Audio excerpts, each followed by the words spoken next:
Hello and welcome to another video by Rick Miracle. Me. In my series, Freemasonry and Satanism. And as I usually say when I start these videos, book reviews, lordy, lordy, the more I research, the more bizarre it gets. Seems like we live in a bizarre world right now. What to believe? Why is it in the news that Israel, the Jewish people, worldwide, want to rebuild King Solomon's temple? This is a huge religious thing for them.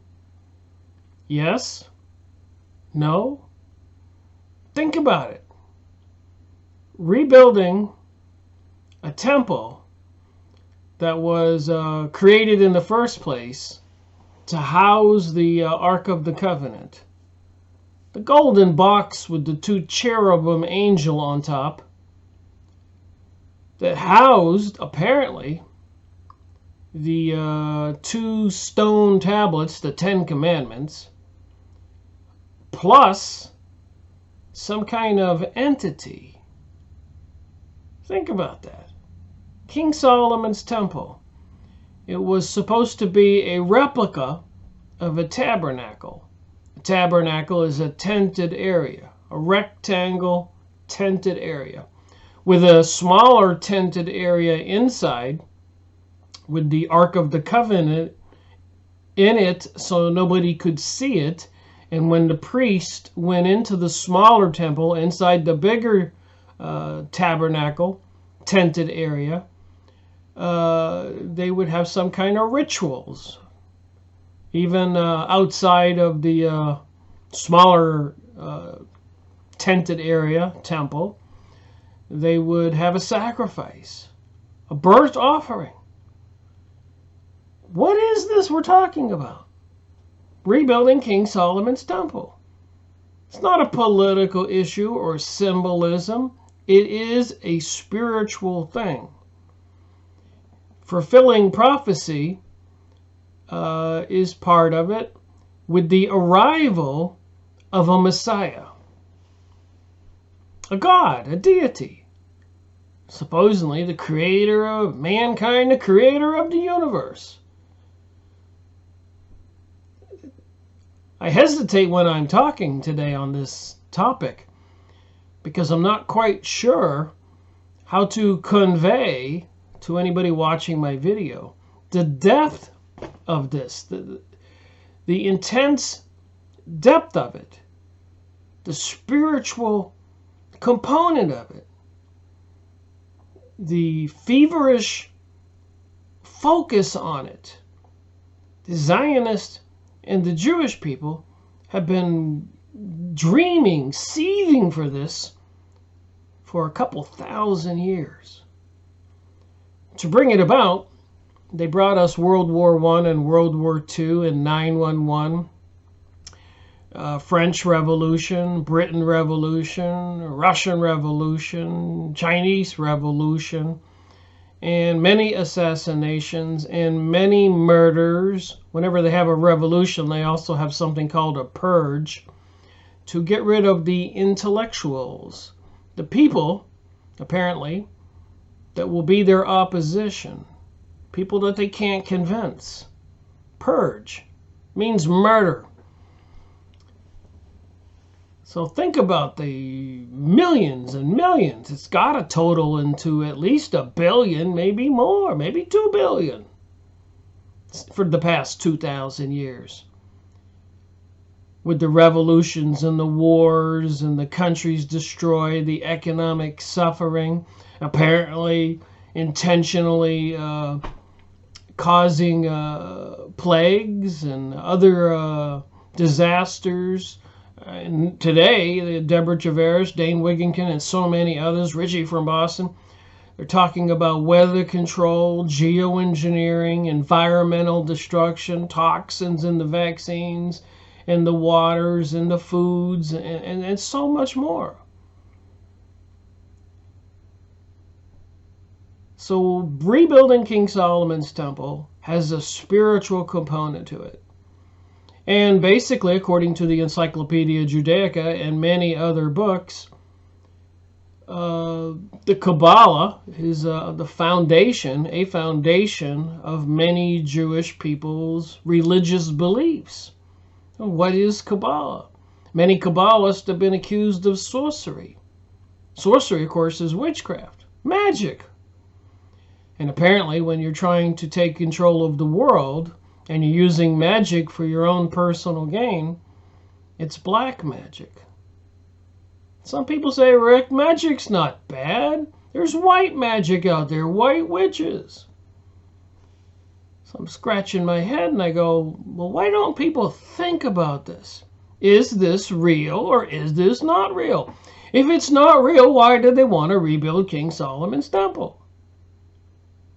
Why are they waiting for a Messiah, a messianic goal?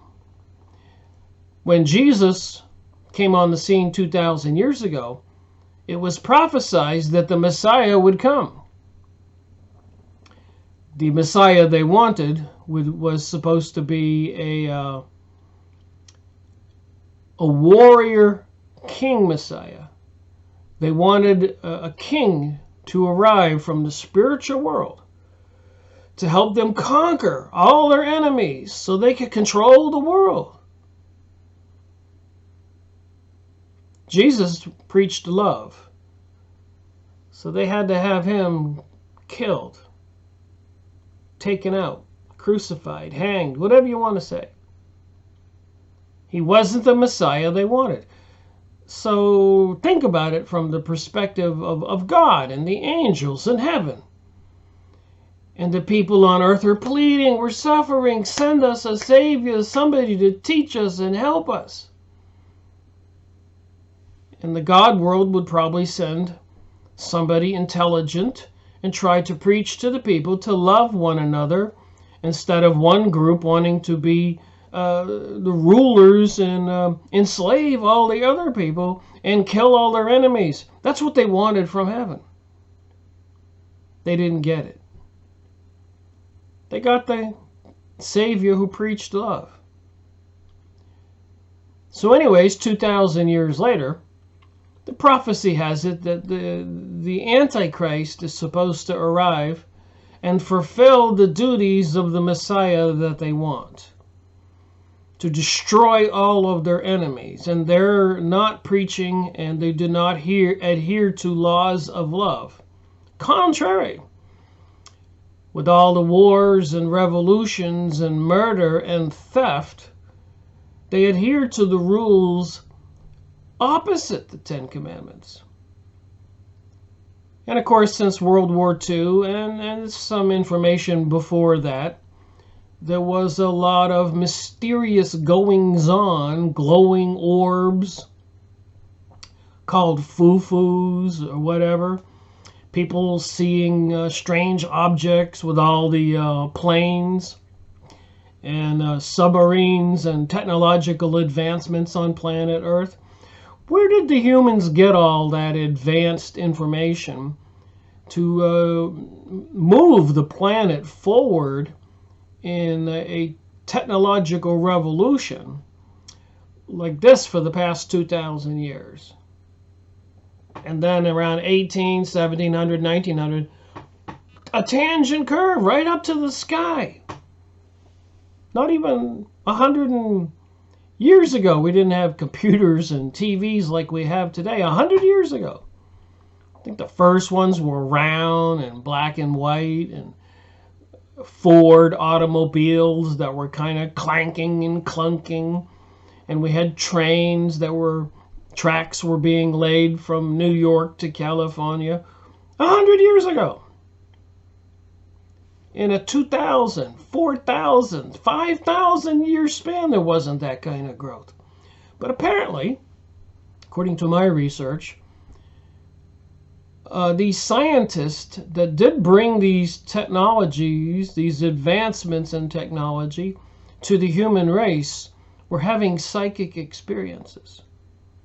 Even Nikola Tesla said that.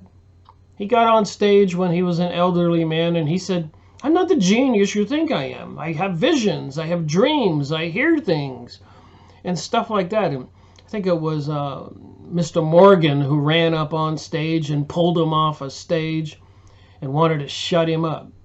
And so when I began my research, I didn't intend it to be into the realm of the plot for a global world order. Some people want to call it a conspiracy.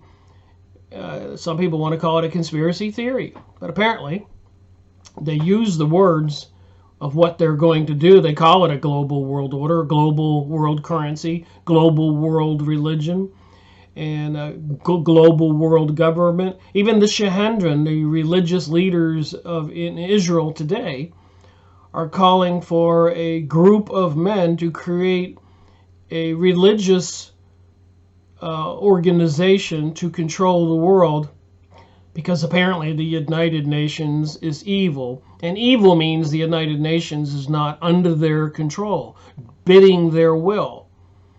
So if you're not doing what the Zionist, Jewish, Kabbalist, and not all Jewish people are into this, and a lot of people that are into it are not Jewish. You don't have to be Jewish to join a witchcraft organization or want to practice black magic or voodoo or whatever. So you got some people into the dark side with all these strange rituals, sexual perversions and sacrificing people, and lots of other things. So what is this all about? King Solomon's temple, expecting some kind of Messiah. And a lot of people are kind of myopic in their thinking, in the fact that they don't think. They live in the here and now, and I've had people even tell me, "Rick, I don't know what you're talking about. When we die, we die. There's nothing else. There's no spirit. There's no soul. It's all over." And some people will say, "Rick, I realize all this is going to happen, but we should just have a good time while we can before it happens." And these people would be holding their little infant child in their arms. And I look and they go, "What about the baby there? What about the future generations, your grandchildren, their children, their children?" So I guess what we can say, there are a lot of mysteries going on, a lot of unknowns. And of course, in these days, you have David Wilcock and Corey Goode and so many others, Stephen Greer, Serious UFO and Alien Disclosure Project, and so much more. Meanwhile, the governments all over the world, the elites who do not listen or serve the people anymore, that's becoming more and more obvious to people. But meanwhile, they're installing all kinds of advanced technologies to further imprison us. They won't need walls or chains or bars or whatever. Everybody will be tracked everywhere they go, what they say, what they think, what they think. People are being arrested for things that they think.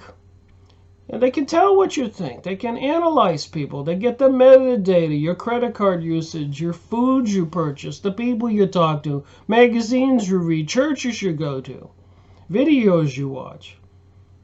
Everybody is metadata tagged. Then, of course, the three categories that are the simplest to understand are the green dot, or being labeled green, which means you're good to go. If you've got a tattoo of the serpent or the Satan on your arm, you're probably good to go for these people. If you have a yellow dot, or your category yellow, amber, you're probably retrainable. They can put you in a retraining camp or some kind of prison work farm or something like that. You're useful to them, and you're not going to be aggressive resistance and join some kind of rebellious group or something. But if you're a red dot, the red category, they've declared you a loss. You're a Christian. You're not going to bow down to Lucifer and Satan. You're probably going to fight to the death and join the resistance and speak up and teach people. Well, I think those people, they plan to murder all of them. And that's been in writing in many documents. And again, I do understand when people are listening to me and saying, who don't know anything about what's going on and what has happened, say, Rick, you're crazy. That just can't happen. And I'll say, tell it to the people in the Middle East since 9/11. Just look up bombed buildings on Yahoo image site and all those different cities and countries. They weren't after some terrorist. All the people were terrorists. They wanted to depopulate the Middle East. You don't believe me on that?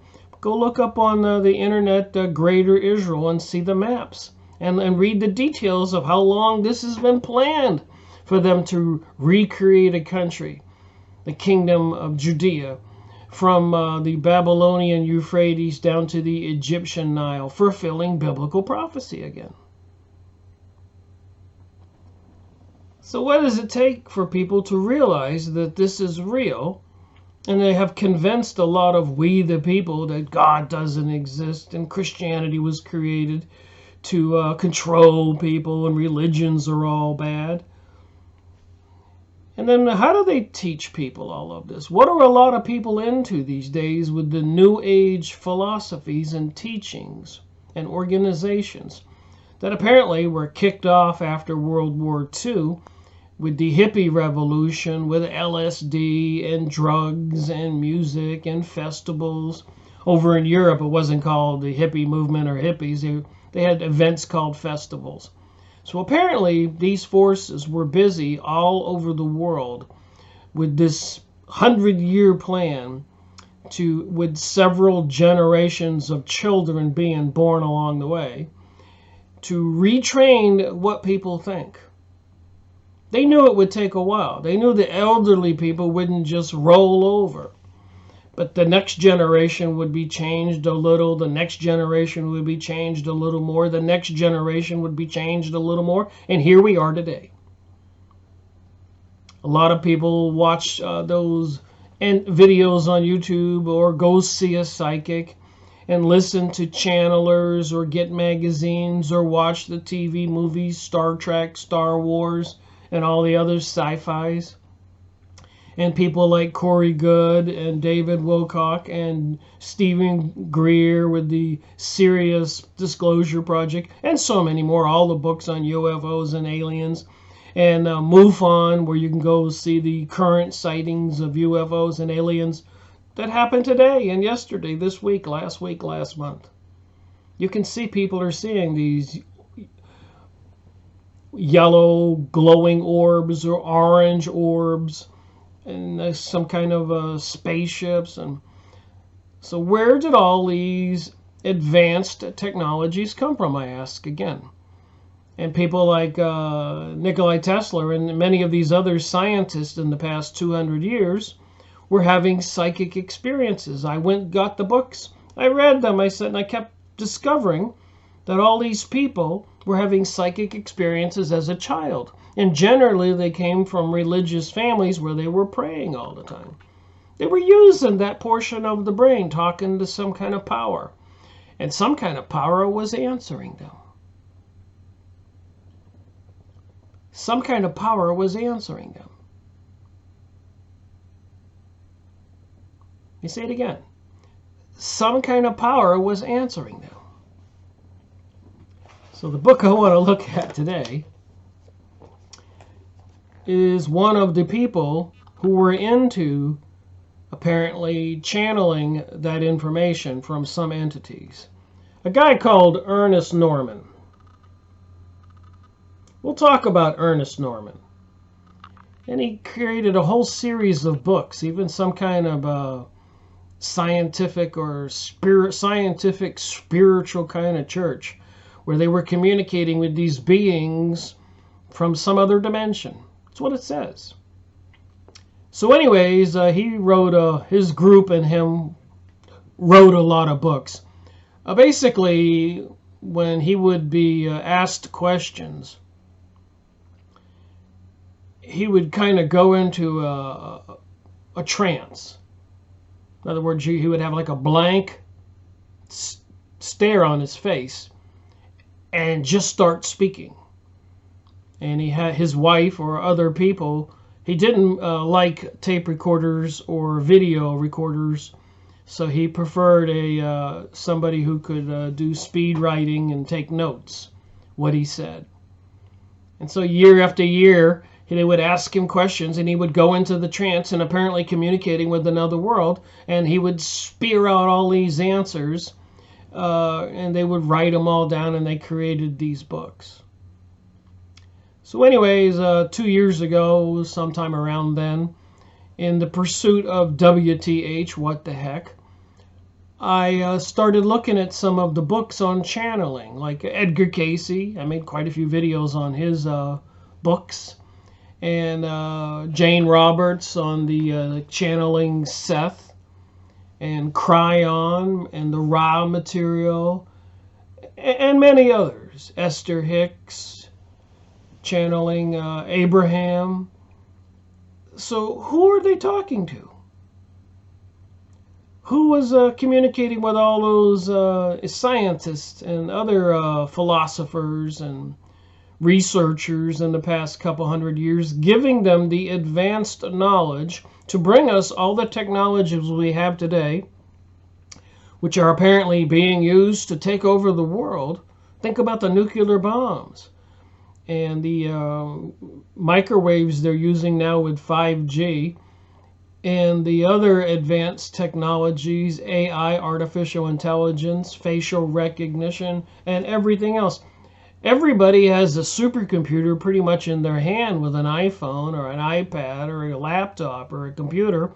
And also more and more of the appliances around us, and even in our vehicles, they have computers in them with the refrigerators and electric meters and TVs, and everything else is being hooked up with these computer intelligent chips that can be reprogrammed by them from invisible waves that you and I can't see. So they're always updating everything, even though you're walking around with your iPhone or iPad or whatever, computer. You don't know it, but it's getting smarter every day. It's communicating with the beast computers, and the programmers and all the elites who are controlling things are putting new updates on the software. I'm sure on your computer, you're always getting this little request. We need to update your software. We need to update your software. We need to update your software. They're getting smarter and smarter, and more towers are going up with microwave transmitters and wireless transmitters, and pretty soon it's all going to be interlocked. And apparently it's part of this communication with these beings from beyond the veil, like with Ernest Norman here, and these books and the information. Which is interesting, because the video I did recently, the last video I released, was Alice Bailey and the Destiny of Nations.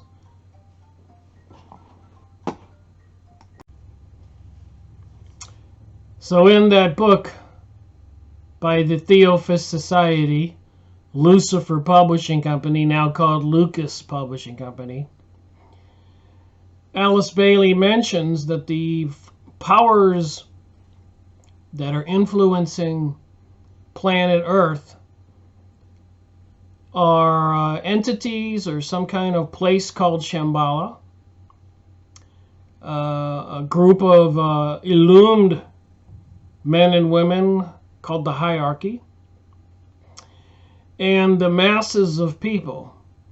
Now think about that group for a second. Apparently, group consciousness has a kind of an energy. So if millions, billions of people think one way, that is a consciousness, thinking that way. But if you take 100 years, and a little bit by a little bit by a little bit, you change what people think, that energy, It's a different kind of consciousness. It's a different kind of reality. People believe different things. People do different things. People behave differently. And we know they've shifted away from a society based on family values to one that's on anarchy and chaos now. And even George Bush Sr. said that out of anarchy and chaos will come the New World Order. So they had to take us from family values to anarchy and chaos. They had to take us from our religious beliefs to non-beliefs or alternative beliefs. They've changed the consciousness of the planet from this to this. And apparently there are some kind of entities in another dimension, behind the veil, whatever you want to call it, heaven or Hades.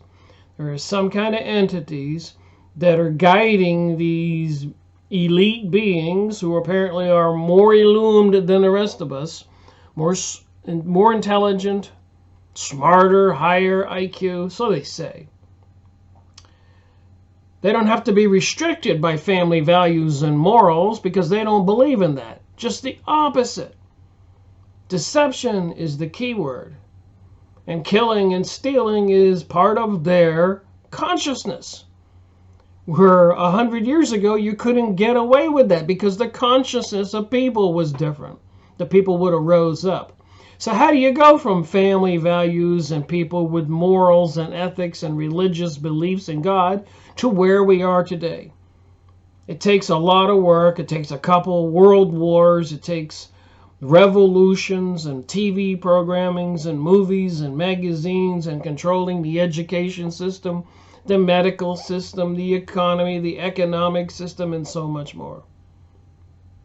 Back then, some of the porn you get today would have horrified people with these people. Today, it's commonplace. Even on one of the recent TV programs on Netflix created series. So I said to my girlfriend, well, this is something interesting as a series here. Let's start watching it. Within 2 minutes, they were engaging in open sex right there. Not that I have anything against sex, but it was porn. What can you say? It was porn. So I said, well, that's just one of the series. So let's go watch the second one. Within 5-10 minutes, they were into the porn again. And I tried it for a couple of the series, like the Blue Blood series or the Star Trek series or whatever. But apparently it's becoming more and more blatant. And part of this new religion is following the teachings of these beings from another dimension. Getting back to the book I'm going to go over. So anyways, apparently Ernest Norman and his high intellectual capabilities when he was a child, they called him a genius prodigy. Apparently, even as a child, he was connected to this other dimension. And apparently, one psychic said he was looking at Ernest Norman when he was young. And these 3 spiritual beings were following him around. And they were carrying gigantic books like ancient encyclopedias. So they were controlling his thinking and feeding him stuff. Who were these beings? So anyways, it's interesting because I found out about Ernest Norman when I was going over the channeling and mediums, the psychic books, about a year or 2 years ago. Series 131, 132, 125, 121, 122, 123, 125. You can go look it up. Jane Roberts, Cryon, Raw Material, Messengers of Deception, 124, Esther Hicks. So I took a long, hard look at many of the books on channeling or information from psychics and mediums. And I thought I would get back to that. One of the materials that I did back then was some books by Ernest Norman called the Pulse of Creation series. Apparently there's 5 of these. And I try to collect all the books on all these series.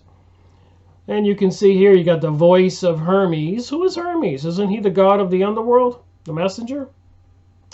The voice of Eros, the voice of Orion, and the voice of Muz, UNARIUS, this top one here. Look at the Muz one. Looks like a Mardi Gras face mask. And then these other pictures tell stories. Apparently this one here, where my hand is right here, looks like some kind of spiritual being. Like a ghost being. And here it looks like some kind of lamp, like Aladdin's lamp, with some kind of entity coming out of it.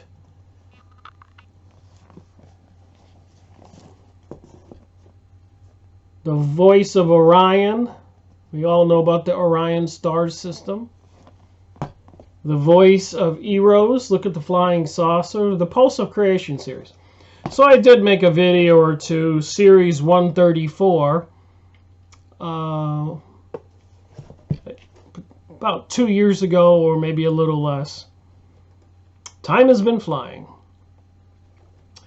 And then, of course, I've been going over the Kabbalah and Jewish mysticism, Judaism, the Messianic idea. So apparently what's a Messiah? What's Messianism? I'm going to talk about this book and go over that topic. So apparently it's about some kind of being from some other world, or beings. And I've gone over many books on fallen angels and Satanism, and this one here, psychic self-defense. Apparently these beings can be quite aggressive and hurt people, kill people, torture people. Even in the Bible, Jesus was casting out unclean spirits. Spirits are souls, and apparently some spirits are not born into bodies. Like I have a spirit, you have a spirit or a soul. We were here by design. Some people who die, their spirits don't leave the plane of earth for whatever reasons, trauma or something. And apparently they can possess people, and a lot of people who get into the occult don't know what they're doing, and they run into these spiritual monsters. And so Dion Fortune writes a book. I made a video on it. Series 14. So when I discovered these things years ago, when I started making this series in 2013, the latter part of the year, I'd been researching WTH, what the heck is going on, since 2005. Of course, that's after 2001, 9/11, when I was paying attention. And I'm one of those people that just pays attention to what's going on around me and thinks logically with discernment. Call me crazy, but I can see what's going on around us. I can see when something's not right. And a lot of people can. But apparently a lot of people can't or don't want to. Maybe it's just a lower level souls. I don't know. Anyways, another book I went over, Mysterious Phenomena of the Human Psyche. So the Russians and the people over there in those areas were into this before they were into it in the United States, psychic research. This is series 4. Shows you how high up on the totem pole this stuff was to me when I started this series, Freemasonry and Satanism. And I even named it that because it had a connection. The very first book I made a video on was the Freemasonic edition of the Holy Bible. How did I stumble on, apparently, which is the truth? I got it right coming out of the gate. I didn't know what I know now. I only had pieces of the puzzle after, of course, researching for 10 years. But I could see some of the common denominators. And this one here, the government was training people. David Morehouse, psychic warrior inside the CIA's Stargate program. a true story of a soldier's espionage and awakening. So apparently they sent David Morehouse over to the Middle East amongst the Arabs, and he was a psychic warrior. He had some psychic abilities. He tells a little bit in this book. One of the things about the Arabs is they believe in these genies, or they call it jinn, Jinn, some kind of spiritual beings, like I guess you would see in Aladdin's lamp. Over here we call them ghosts or demons or something, poltergeists. So this stuff is not new to the human race.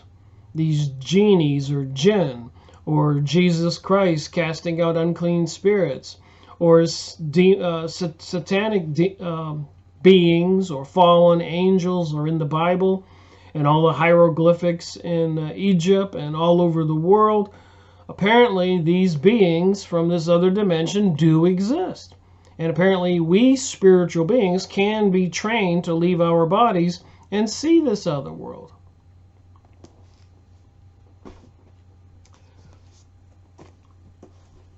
That was series number 10 in my Freemasonry and Satanism series. David Morehouse, Psychic Warrior. Another one way back then. Another Alice Bailey book, Letters on Occult Meditation. Talks about all these kinds of beings, invisible beings, and gnomes, and elves, and pixies, and so many other ones in these books by the Theophist Society. Again, let's look and see who the publisher here is. Lucas Trust. Dedicated to the Tibetan teacher, Lucas Trust, 1950. Tibet, Shambhala. Alice Bailey's book I made a video on the other day, 256, talking about the beings from Shambhala controlling the events on Earth and the hierarchy. I've gone over that in that video. And the consciousnesses of the human race. And again, the consciousness of the human race is not the same today as it was 100 years ago.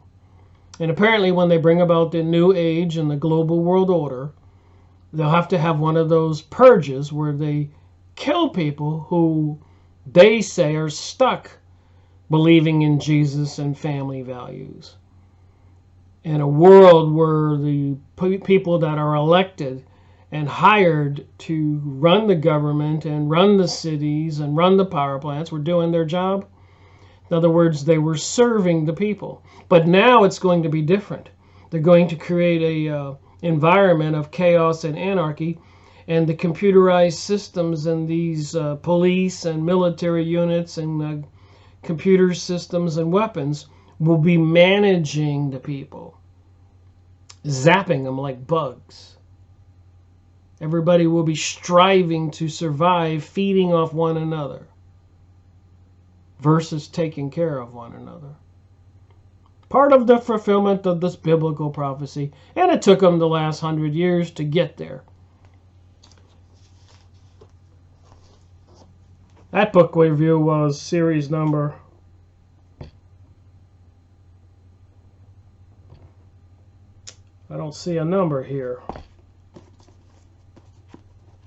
19. And also you talk about Aleister Crowley, who wrote the Book of the Law and many other books, like books on Aleister Crowley, the tarot cards, divination, witchcraft, sorcery.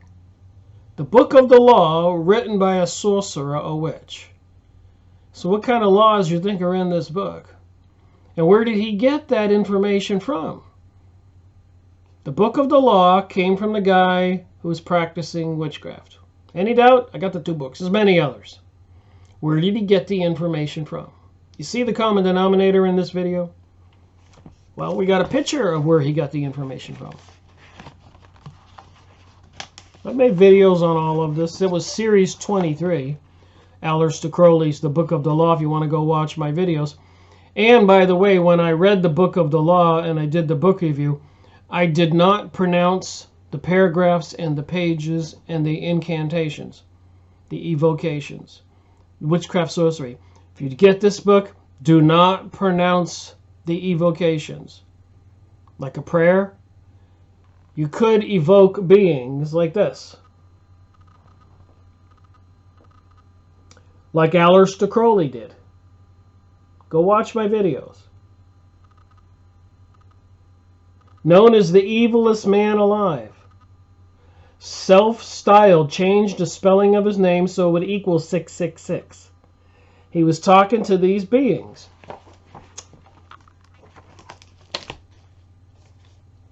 Another book I got in the mail recently, I haven't read and we'll have to make a video on, is more about the Jewish people's religion, Hasidism, between ecstasy and magic.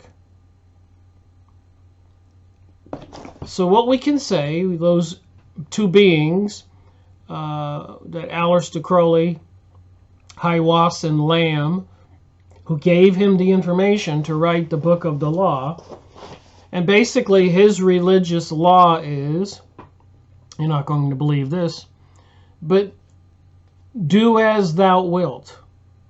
Don't worry about God's 10 commandments.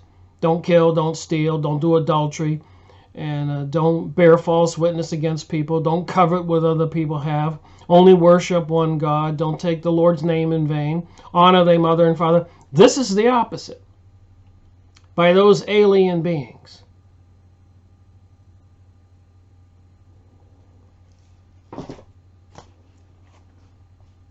Divination, tarot cards, all that stuff.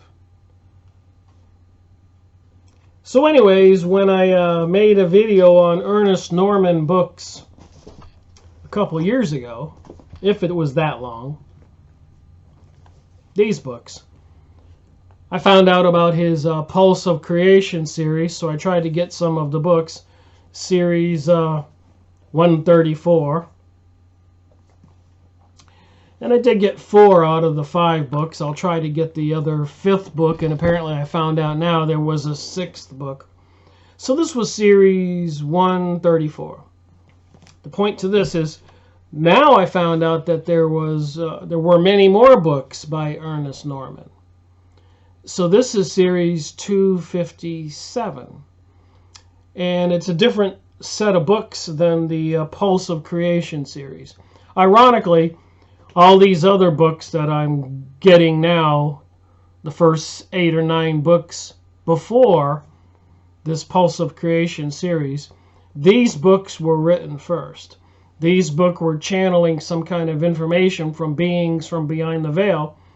So I decided, because of the time involved, it was a couple years ago, I didn't know what I know now, that I would give this set of Ernest Norman's books a different series number. But ironically, this group was published before the second group.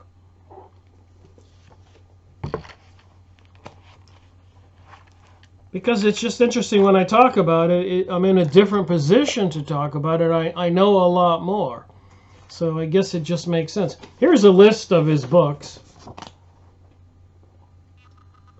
And you can see that I gave the top 1, 2, 3, 4, 5, 6, 7, 8, 9, 10, series 257.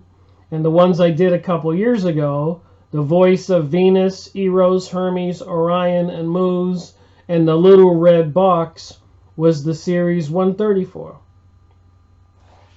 So this is new information for me, and I was reading this book for the past couple days since it came in the mail.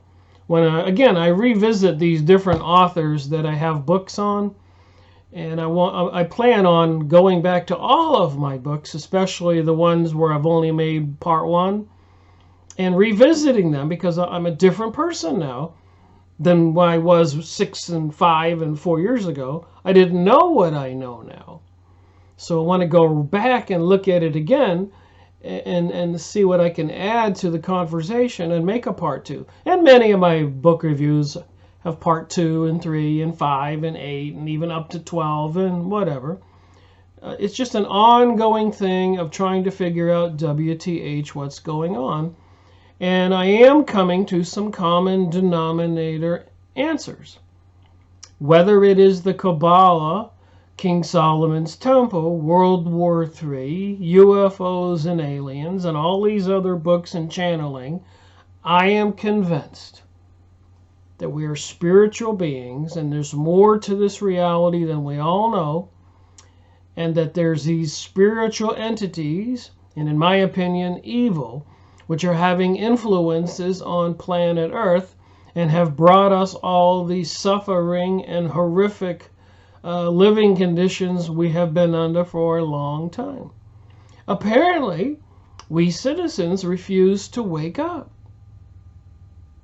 And apparently that's part of the evolution of God's plan, is what's it going to take to wake people up. And apparently once you wake up to the existence of this other reality, you gain something in your own intelligence and your own abilities and your own growth. Apparently that's part of the plan. But you don't want to choose.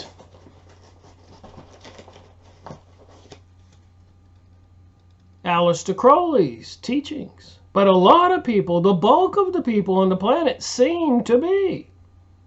With the little gray alien creatures, Lamb and Ios, giving him the information that's the opposite of the Christian and biblical teachings and other religions all over the world.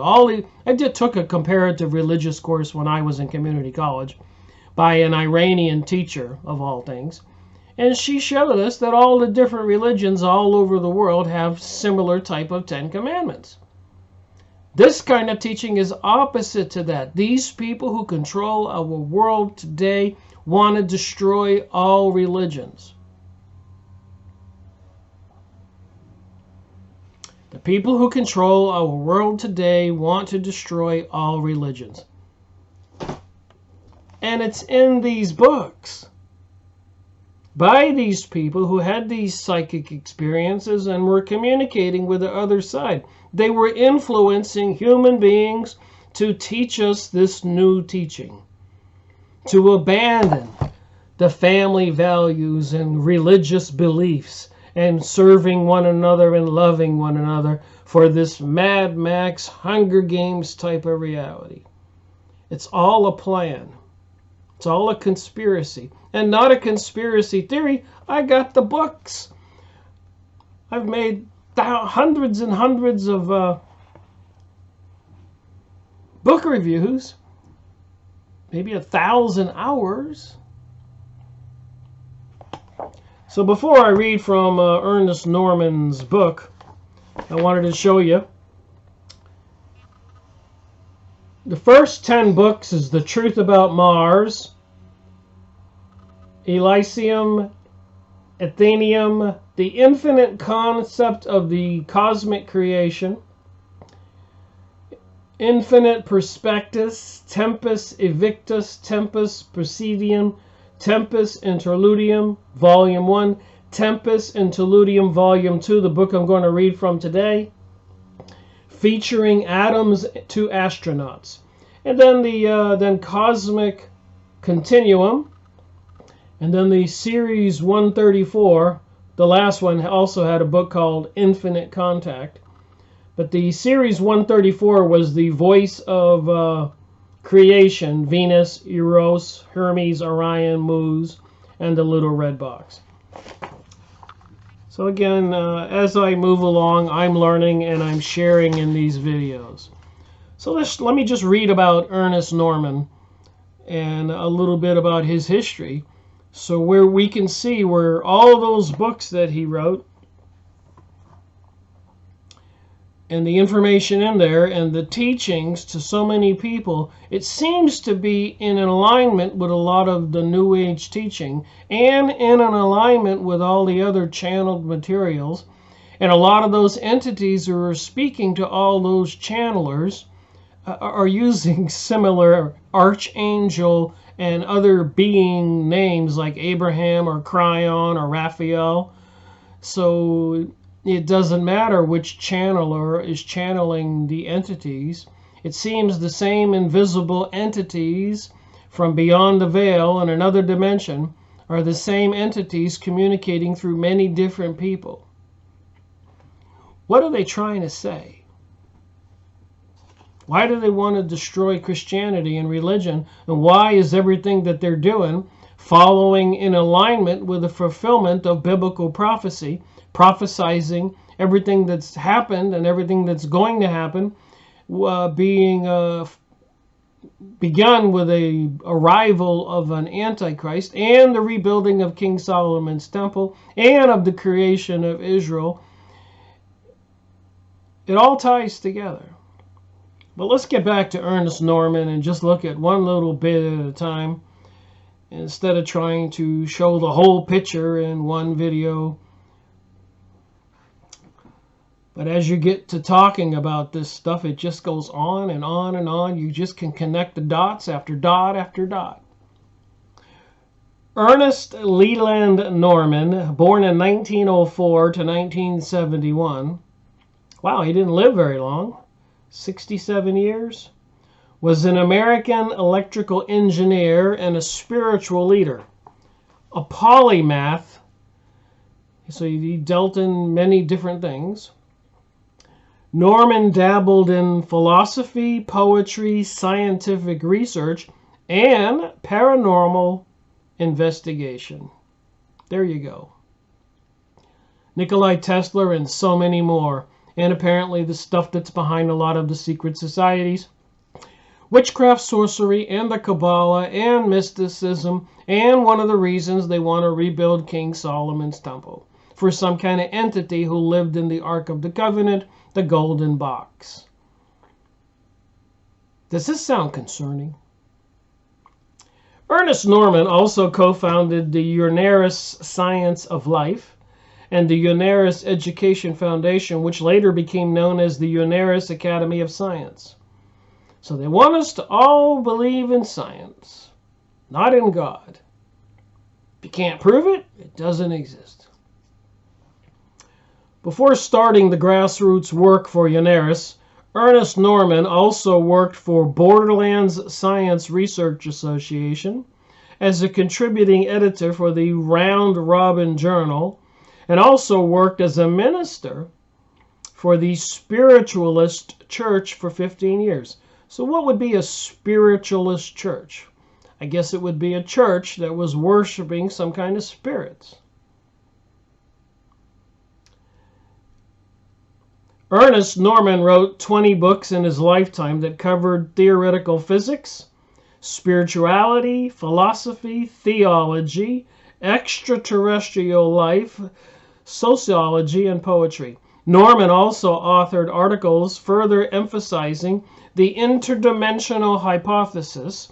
He was trying to teach and answer letters from his students that have been archived at the UNARIUS Academy of Science. Interdimensional hypothesis. The first book he wrote, The Truth About Mars, gives an account where he met the Martian ambassador, a being named Nur-El, traveled to the underground cities of Mars in his astral body. So apparently, Ernest Norman learned how to leave his body, like these psychic warriors the governments are using these days to spy on people or control people. Psychic warriors. The CIA's Stargate program. See how this stuff ties together? And even David Morehouse and all these other remote viewers the government has trained and written books. The books I've gone over. Tim Rifat or Ingo Swann or Jim Marr's book on researching that stuff, and so many others. I've been into the psychic research for quite a while, since I found out about a lot of the historic scientists, inventors, philosophers, famous people were all having these psychic experiences as children. They were unusual people because apparently there were some kind of beings behind the veil giving them information, making them stand out and be unusual. Now the question is it white witchcraft or is it black witchcraft? I suspect it's probably black witchcraft, because probably in the spiritual world of God, there's probably rules about not interfering with mankind. So the good angels and good beings would not do that. But the evil ones, the fallen angels, would. The demons would. So when you get this information, you need to look at it and try to find the common denominators to say to yourself, what is the truth? What are they trying to do? And I have found out again and again and again, they're trying to convince the people on the planet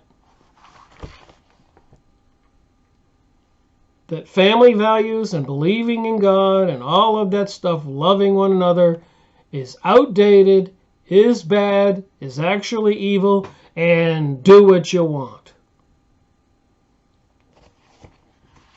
All of these channelers that I watch, and I watch a lot of stuff, and I listen. I've been trying to figure this out. Why are they saying all these wonderful things? You can have whatever you want. You can manifest your reality.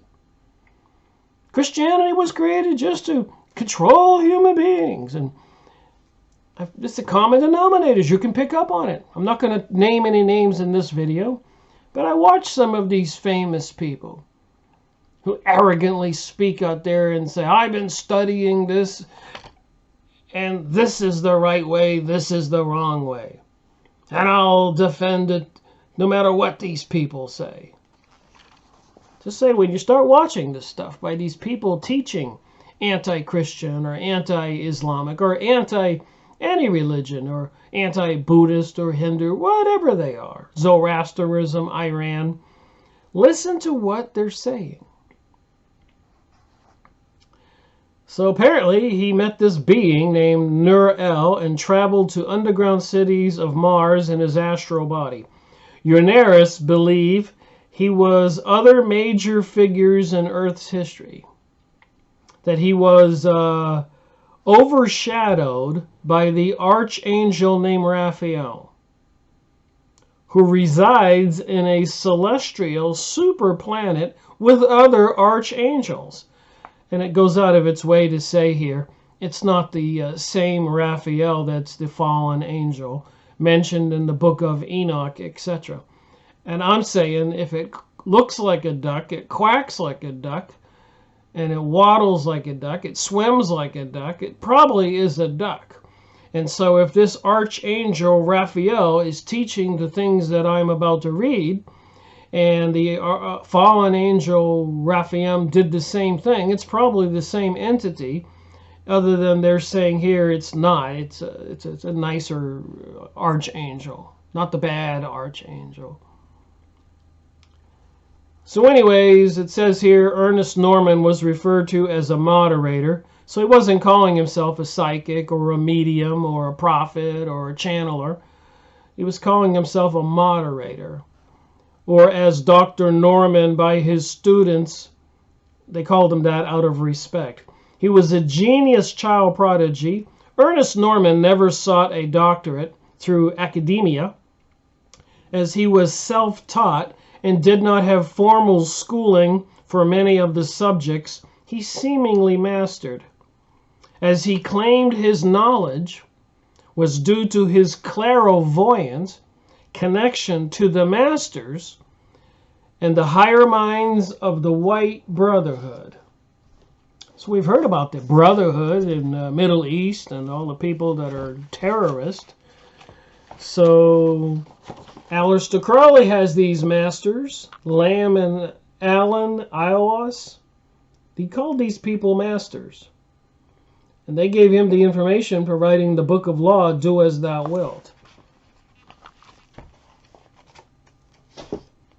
And apparently, according to this material, Dr. Norman was getting his information from masters in the higher minds of the White Brotherhood.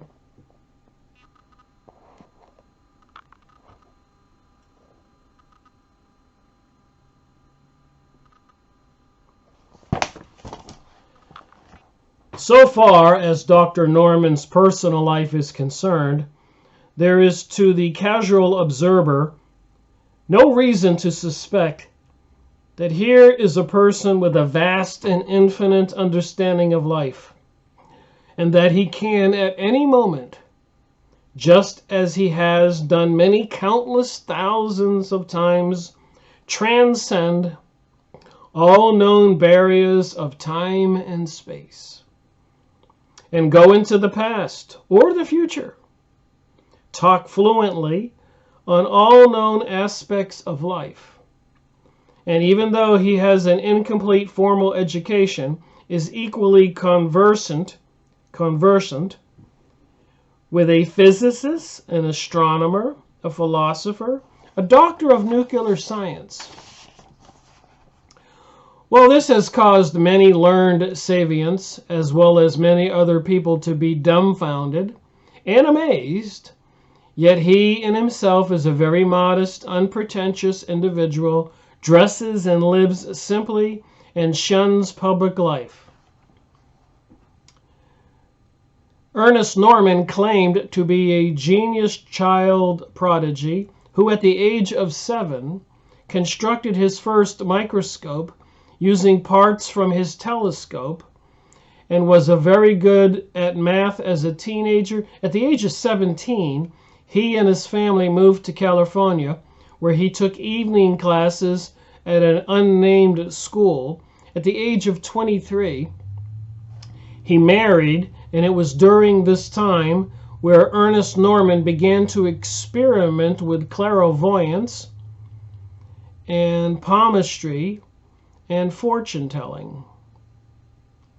So if he was born in 1904, there'd be 14, 24, 25, 26, 23 years old, it says here. He moved to California. 23 years old, he begins his investigation into clairvoyance, palmistry, and fortune-telling. And of course, palmistry, fortune-telling is divination, Aleister Crowley's tarot cards, and the all-seeing eye on the U.S. dollar bill. And who controls the United States money? That would be the Federal Reserve. And who controls the Federal Reserve? That would be the Rothschilds, the Illuminati. And their symbol is the all-seeing eye with the rays. And on the hierarchy pyramids, it says at the top of those rays, the words I've shown, Satan or Lucifer, these fallen angels. Amazing what you can put together if you start paying attention. At least I'm talking to myself. I'm amazed that I'm seeing these connections. It takes a while.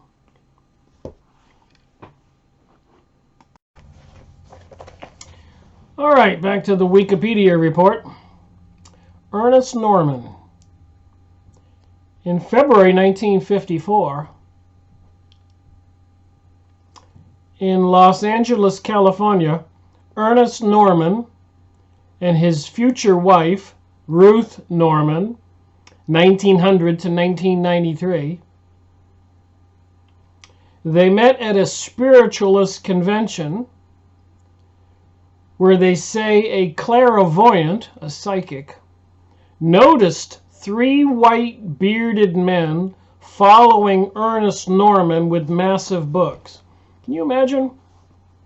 3 spiritual entities like ghosts, but white bearded men following him. Is there something we should know? Ernest and Ruth Norman claimed these were the spirits of Elijah, Uzzah, and Enoch, biblical characters out of the Old Testament. Is there something we should know? Carrying the books that Ernest was going to write in his current lifetime. After their initial meeting at the convention, Ernest Norman channeled, he was a psychic, a medium, a channeler, and wrote a book on poetry and prose and called it the Elysium, published in 1956, which would later be followed by a sequel. The Anthesium, published in 1964, with Ruth Norman's assistance, Ernest Norman gave a 12-week lecture in California called the Pathway to the Stars in Los Angeles, California, where he described in detail how energy functions, what he saw in the celestial worlds, psychic protection. Oh, isn't that interesting? Psychic protection. And I showed this book earlier on, Psychic Self-Defense, Dion Fortune. Series 14 in my series. You think I'm onto something here? And parapsychology.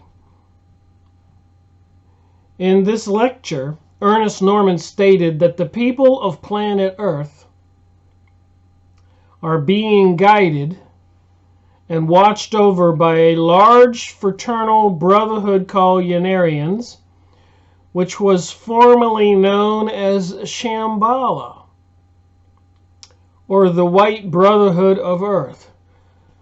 Oh my. So I'm thinking, Kabbalah, secret societies, brotherhoods, witchcraft, sorcery, Shambhala again. I just went over that in the last book review on the Destiny of Nations by Alice Bailey of the Theosophist Society.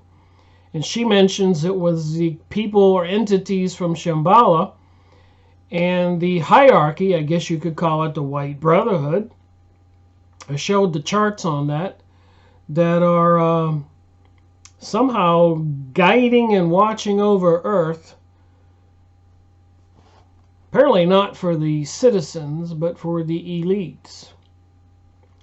So are these entities benevolent or malevolent?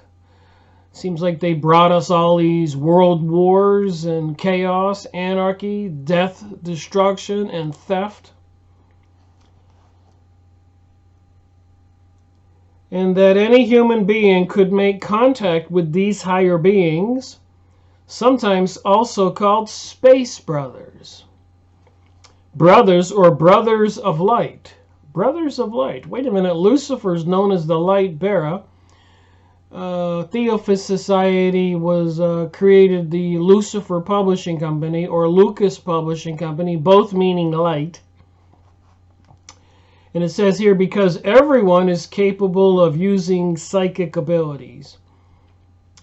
So I think I will play 3 short clips at this time.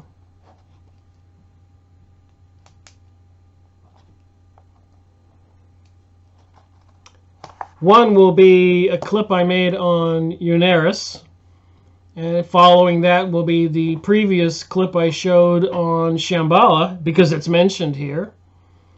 And watching it after you watch the UNARIUS clip ought to be revealing.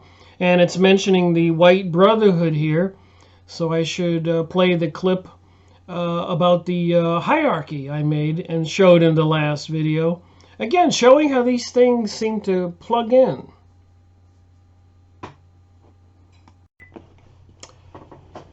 Hello there, Rick Miracle here again.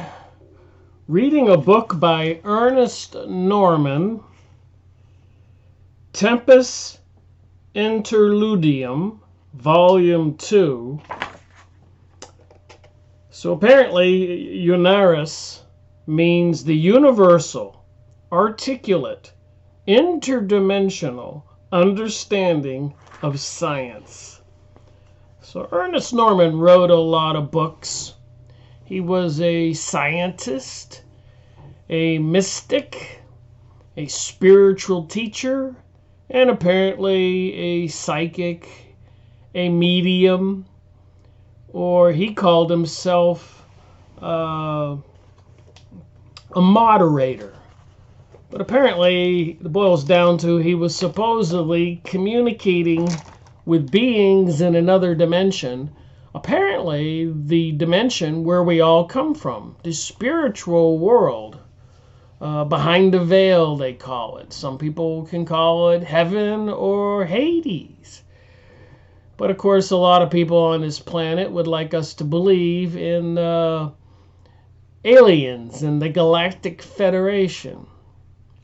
So anyways, I decided to go on the Yahoo image site and look up UNARIUS and see what the pictures tell me. Pictures sometimes tell us 1,000 words, they say. So here we go. Bad UFOs, skepticism, UFOs in the universe. So they got a UFO on this automobile and a couple people dressed up like aliens or fairies or whatever. Rainbow colors, by the way.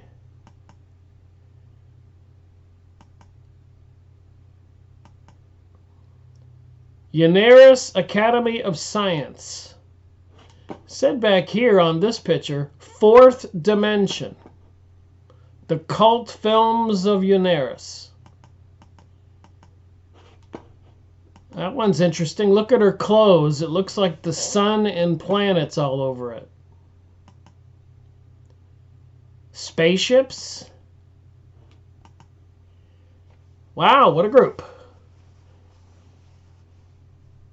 This guy looks like a pharaoh. I don't know what he looks like, a bird. So you can go on Yahoo image site and find these pictures. Almost looks like a picture out of Shambhala.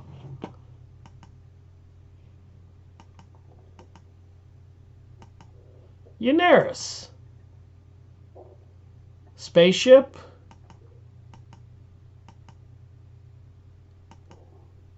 Archangel Uriel. Does she look like an archangel to you? What is an archangel? Are there fallen angels? Are there bad angels and good angels?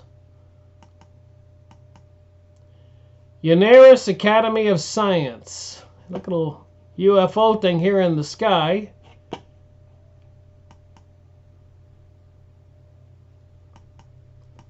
Looks like they're taking this pretty serious.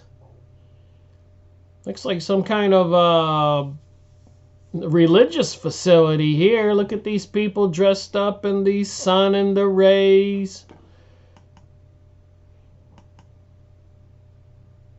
Books, tapes, and lectures. UNARIUS. Here we go.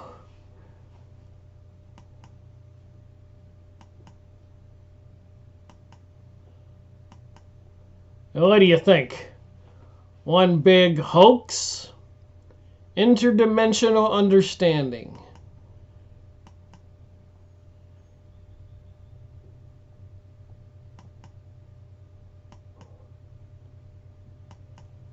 I suppose people can pretend whatever they want, but they write all these books and apparently they say they're serious.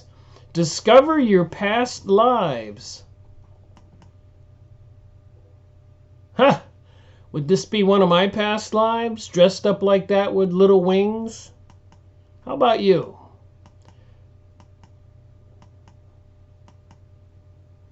What do you think is the truth about reality?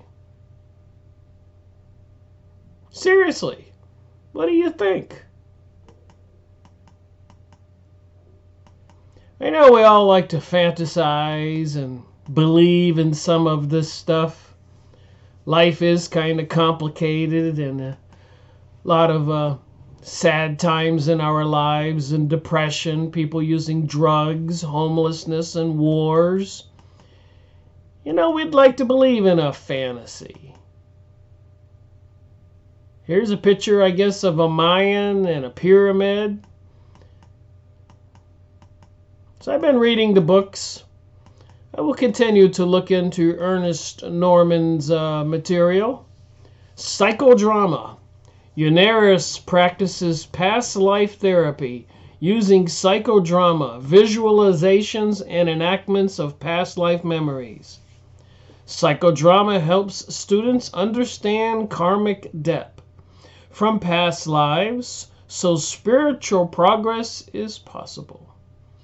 Ernest Norman was Osiris, the pharaoh, Amenhotep, the fourth, and he says he was Jesus, according to this. Ruth Norman was Isis, Moses, Egyptian princess, and Mary Magdalene.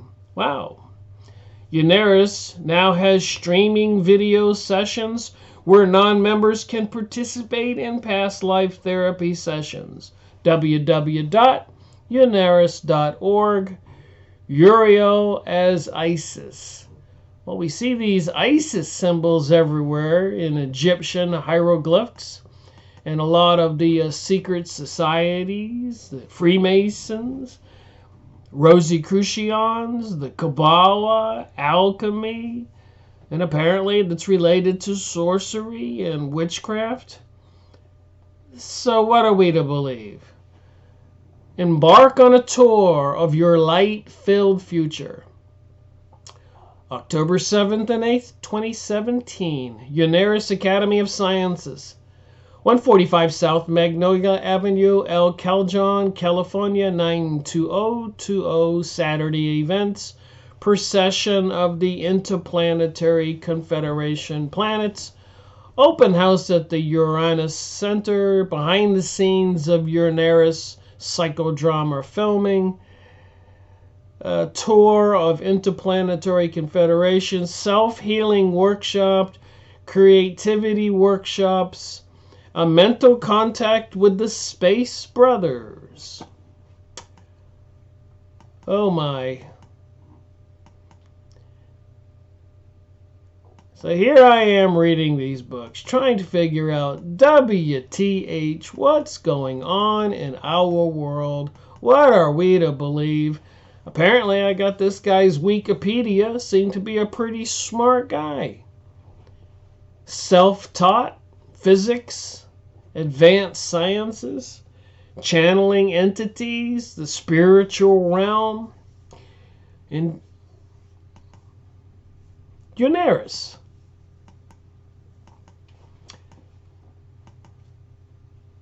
Here's an interesting picture. Donald Trump. Is everything connected? Here's an interesting picture. They got a little obelisk or some kind of pointy thing with a ball on top at the UNARIUS Academy of Science. Wow, that looks a little witchcrafty to me. So what do you believe? You believe in these interdimensional spiritual archangels from space coming to help us? UFOs are real. They got their own little car converted to a UFO mobile, apparently.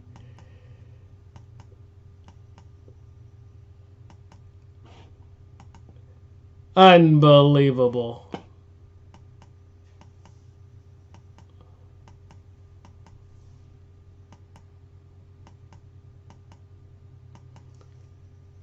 Here we go. Free energy for Spaceship Earth. Nikola Tesla.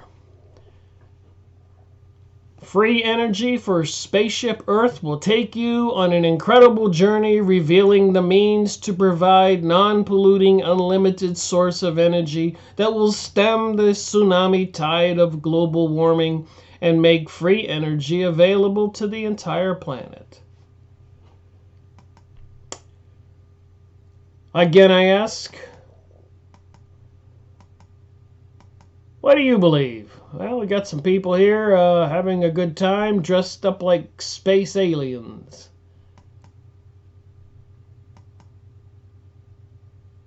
UNARIUS United.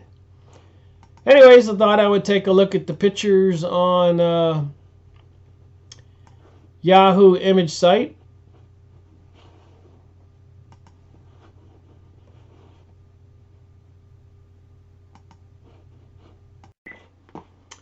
So here we go, the holy city of Shambhala.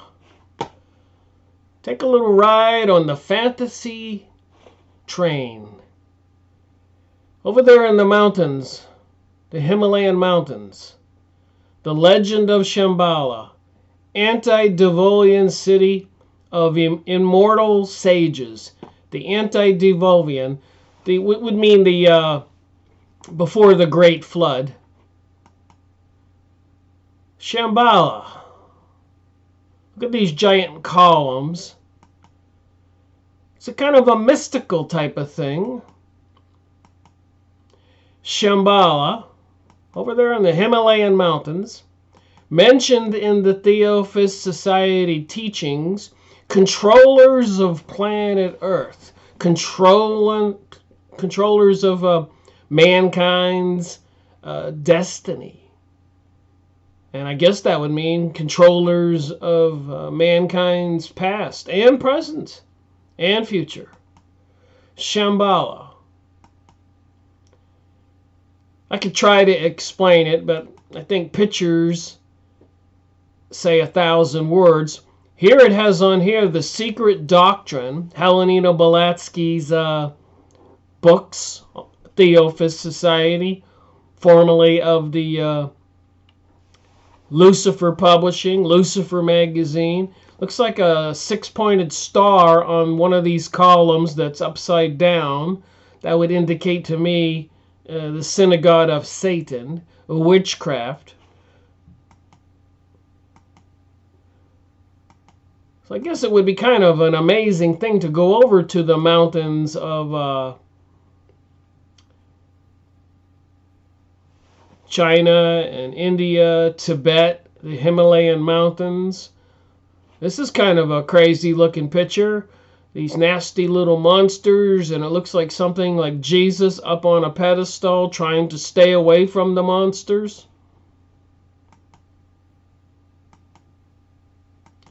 What do we know about our world? Wow, look at this picture. Mysteries of the Kingdom of Shambhala. This looks like the Ku Klux Klans. AncientOrigins.net. I'll click the link to this one because we can't really see the picture. But when you go on Yahoo image site and you look up a topic like Shambhala and you see the pictures, Yahoo image site, you can click the link over to the right here and you can go to these websites. Mysteries of the Kingdom of Shambhala. Ancient Ireland. Look at the material on this website here. Atlantis Rising. That's an interesting design, looking similar to some of the Mayan pictographs. The Prophecy of Shambhala. The concept of Shambhala plays an important role in Tibetan religious teachings and has particular relevance to Tibetan mythology about the future. The Kalakraka prophecies the gradual deterioration of mankind as an ideology of materialism, well, this sounds like New Age teaching, spreads over the earth. When the barbarians who follow this ideology are united under the evil king and think there is nothing left to conquer, the mist will lift to reveal the snowy mountains of Shambhala. The barbarians will attack Shambhala with a huge army equipped with terrible weapons. Then the king of Shambhala will emerge from Shambhala with a huge army to vanquish dark forces and usher in a worldwide golden age. Makes me think about global world order, new world order. Though the Kakakraka chakra prophesizes a future war, this appears in conflict with the vows of the Buddhist teachings that prohibit violence. This has led some theologians to interpret the wars symbolically. The Kala chakra is not advocating violence against people, but rather refers to the inner battle of the religious practitioners against inner demonic tendencies. So like I said, pictures seem to say 1,000 words, and I see pictures over here to the right. Looks like a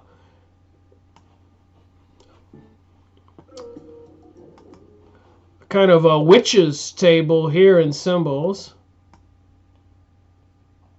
Himalayan mountains.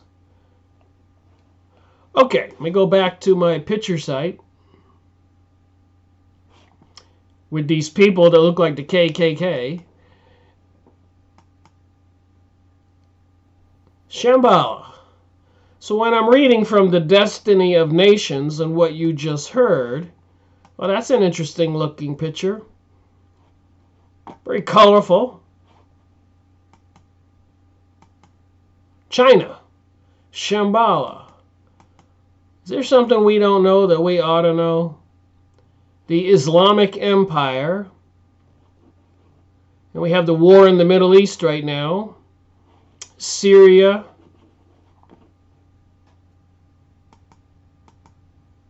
Explorer's Guide. So much to learn. And I love the Yahoo image sites. Beautiful country. I'd like to go visit China, India, Tibet. It's too bad it's been ravaged by the wars since and before 9/11. Looks like a symbol here for astrology. Shambhala, a mystical city in the mountains of the Himalayas. Seemingly here we have a being coming down from the sky. The world's best photos of Jesus and village. So how these wind up under the Shambhala material. Shambhala. Looks like some monks here.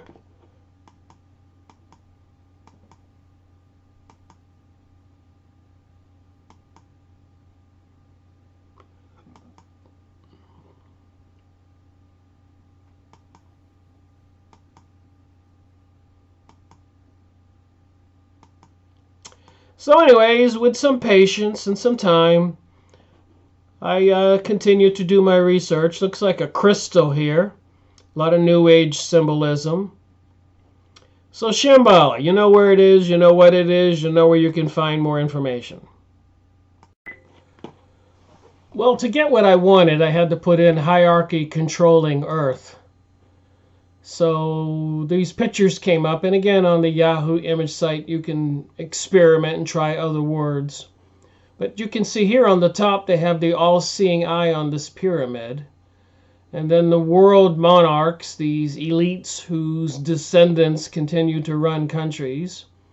The Crown Council of 13, the Committee of 300, a lot of this secret societies, Council of Foreign Relation, trilateral commissions, the kings and queens, and the banking systems. You see it's right here. And the corporations, and you get the world. Corporations are pretty high up in the hierarchy. And apparently they're going to probably take over for the governments, because then the governments won't have to answer to the people. But they'll have laws and artificial intelligence systems to control the people. And the different religions is pretty low on the hierarchy, as you can see. And then down at the very bottom, you can see all these masses of people. And it says the population, the workers. Wall Street, flow of money, all-seeing eye on the top, the all-seeing eye on the dollar bill. Isn't this interesting? Where are you in the worldwide scheme?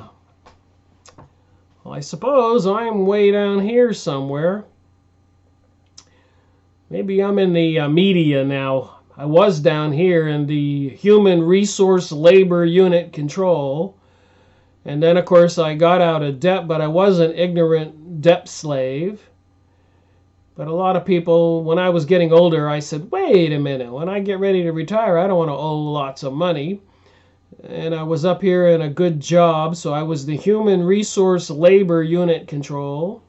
And then now making videos and kind of retired, I'm in the media. Then you got the World Population Control, private corporations. Again, they're pretty high up. World Natural Resource Control, that's over the corporations. The World Financial Control is up. Global think tanks controlling our world. The rich, powerful subfamilies, these elites who think they're gods. Subfamily elite, Committee of 300, Crown Council of 13, and the all-seeing, looks like a lizard eye. The hierarchy. Here you got a picture of Rothschilds, Rockefeller, secret societies, Vatican, Hollywood and the music industry, the police, FBI, IRS, and here you and I are down here with all this hierarchy running the show. It looks like at the top of this pyramid, you have got Satan and fallen angels. Wow, a picture can tell us 1,000 words. Here it's in plain English who's at the top of this hierarchy. The basic Illuminati pyramid structure.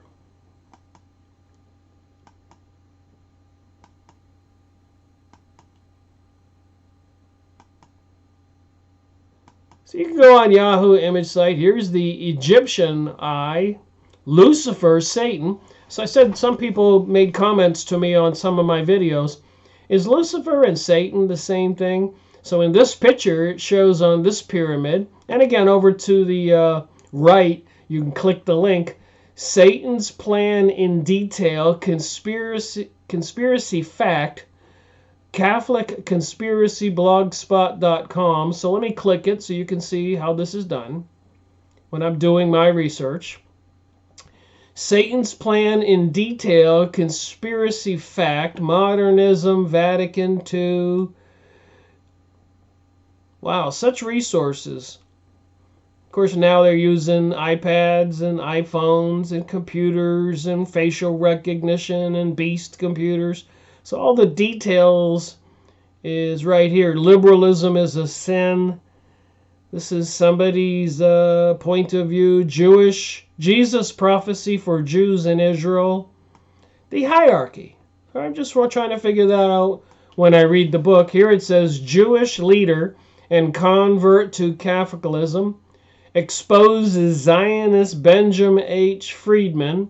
His testimonies are a must-read and watch it on YouTube. Benjamin Friedman. Please go on the internet and find his speech. Benjamin Friedman's famous speech. Wow, so much on this website. Different books you can get. If you want to find out who this hierarchy is.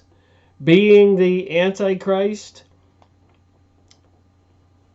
So let's go back to my pictures. So I just wanted to give you a snapshot when I'm reading from the Destiny of Nations and Alice Bailey talking about who's behind the scenes controlling what's going on planet Earth. And when they mention these words, I like to find out simple ways to make it clear who these people, if they're human, who they are. Here's the all-seeing eye, like on the back of the dollar bill. Central banks, corporations, world population control. So apparently they've been using wars for quite a while to kill off people they don't need. The debt slaves. The whole system in the world is based on you owing money, making payments at interest rates so the situation can continue to grow and to grow and to grow. The conspiracy to rule the world. This is a cool picture. The Order of the Illuminati, the House of Rothschilds, United Nations, Council of Foreign Relations, House of the Rockefeller, Bilderbergers, Fabian Society. Wow, this is a good picture here. The Communist Party down on the bottom, the Socialist Party, the Progressive Labor Party. So down on the bottom, they have us all deceived, and they have intelligence agencies, MI15 and the CIA, and the Mafia, the Bohemian Grove, the World Peace Council, Tavistock. Wow. Truthcontrol.com. Let's just click that and go there for a second. So you can go to look at these pictures on Yahoo image site and go to these websites and get somebody's research. And here's people making comments. Where did the Illuminati start? Etc., etc. No lack of sources of information to figure out hierarchy. Who runs the world? Here they clearly have 666 at the top. The Black Pope and the Antichrist. The Vatican, Holy Roman, Merovingian, Zionist, New World Empire. And of course, the Zionism is a popular topic these days. And they're even trying to pass legislation in the United States so you can't speak negatively about Zionism or Jewish people or Israel or boycotting Israel. And apparently after World War II, it has been illegal over there to talk about these things. But here in America, I guess we don't realize how free we are and how good we've had it, that we're still able to discuss these things. Bilderberger's Business Advisory Council, Council on Foreign Relations, all these things I mentioned. United Nations Banking Complex, 6 Federal Reserve System, 7 United Nations, Common Market, Atlantic Union, NATO, and other front alliances. They're using all these things to keep us distracted and deceived. The income and estate taxes. And on the bottom here, communism, socialism, and other allied isms, the most valuable aspect of the apparatus. Interesting over here on the very bottom of this picture, 99% of humanity as slave labor force. So if you're not up in this hierarchy, you know where you are.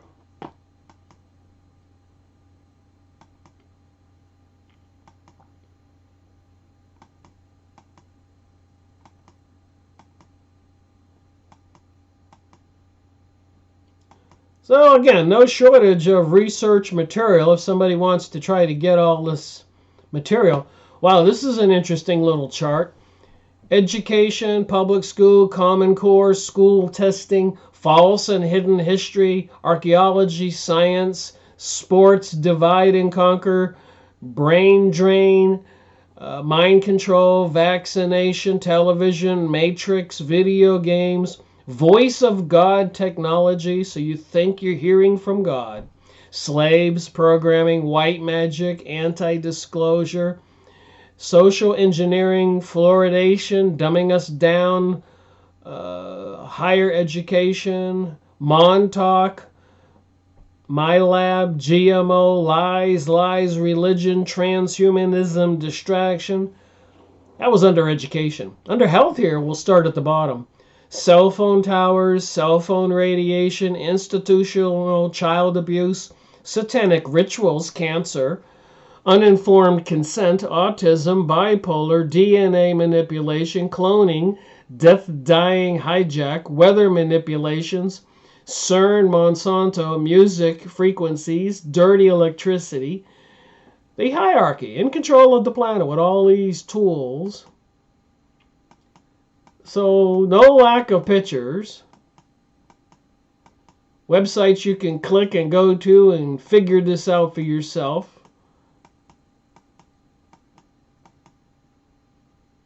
Who controls the planet? The hierarchy. All these corporations with all these logos that have some kind of occult significance. A lot of them look like suns or up stars or 666s, etc. You got to look at them kind of sideways to be able to see it. But the corporations answer to nobody, and they're all for profit. The whole world is for profit by the hierarchy. That's how they keep the machine going.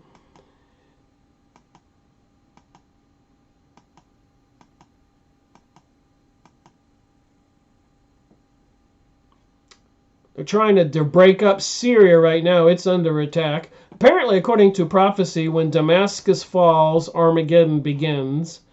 So I might pay attention to what's going on in the world. Anticipating emerging infectious disease epidemics. So there you have it. Hierarchy.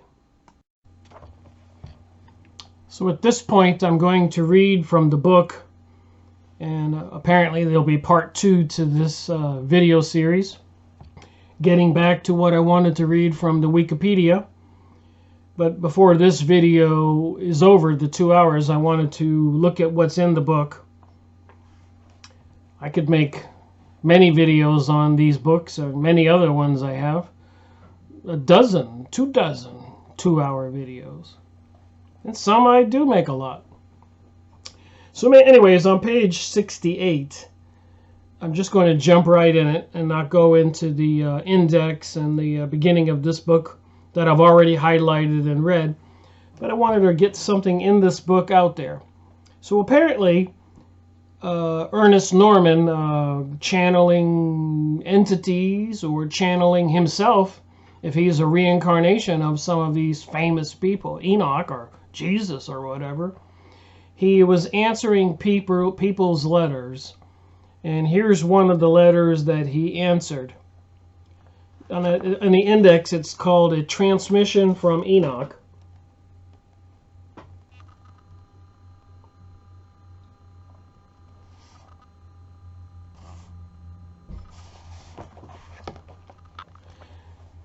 Dear ones, be not sorely troubled, nor heavily laden. Let me get in the groove here. Dear ones, be not sorely troubled, nor heavily laden, nor let the weakness of other men's minds become burdensome obstructions, for truly, each man plays a small or a large part in history, according to how he so determines it.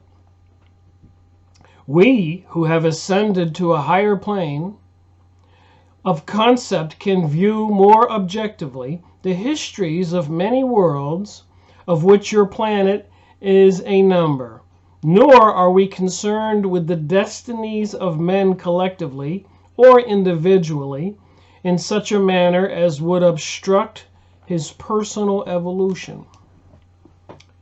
We do not wish to be misconstrued, that we are not sympathetic or understanding, for wisdom can be administered only in the light of pure wisdom. For surely, if man gains not his own experience of life, then how can he be master of life? So it is written in the histories of your world, and so it is thus in such planes as these, or in such proper time, that man springs forth a creature of carnal lust and desires, and from the jungles of materialism. He must learn to thatch the roof of his new spiritual dwelling.